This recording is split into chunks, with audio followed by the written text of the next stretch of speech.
The Dragonseeds can destroy Team Black even if none of them betrays Rhaenyra.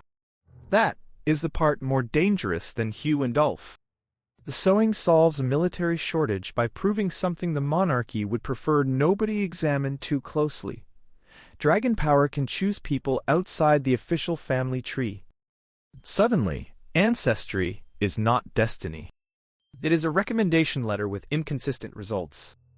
Team Black gains riders, but loses control over the meaning of riding. The moment a blacksmith can command a dragon, every lord must reconsider which hierarchy is real, the one written in bloodlines or the one arriving overhead. An army can give 10 soldiers one commander. 10 dragonriders are 10 commanders carrying separate natural disasters. They can ignore formation, pursue personal targets, rescue friends, or panic at the worst possible moment. The premiere shows how quickly an uncontrolled arrival can scramble a battle already collapsing under fog and bad information. Team Black does not merely need more dragons. It needs doctrine, who leads, who can abort an attack, and what happens when a rider refuses. Without that structure, numerical strength becomes synchronized improvisation. That sounds exciting until the improvisation breathes fire across your own ships. Every successful rider must be rewarded, and every reward creates enemies. Give Hugh land and an old family loses land.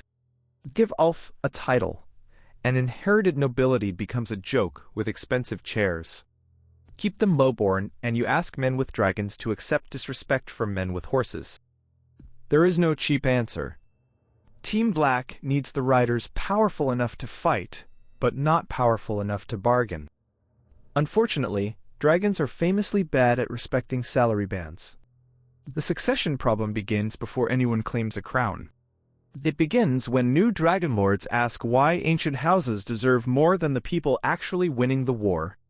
Jace's discomfort with the Dragonseeds is not simple snobbery.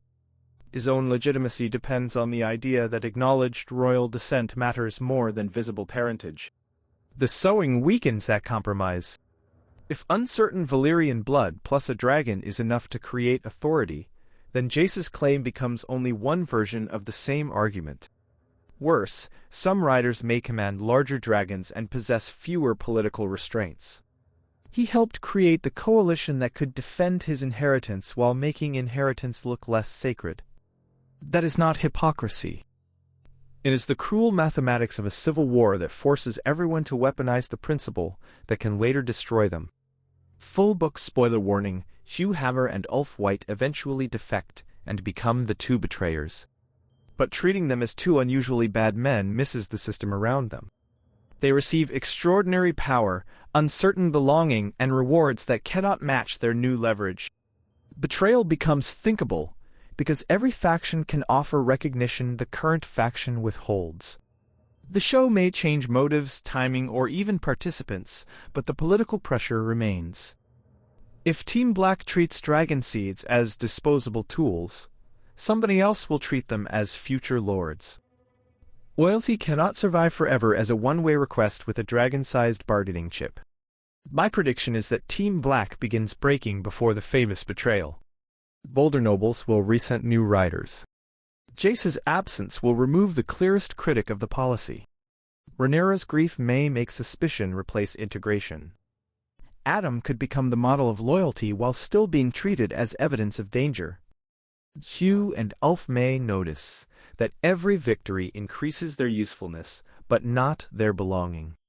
By the time anyone changes sides, the faction will already contain rival definitions of who deserves power. The betrayal will not create the fracture. It will reveal which fracture everyone politely ignored while the dragons were winning. If a dragon chooses power better than blood does, what exactly is left of Team Black's argument for hereditary rule?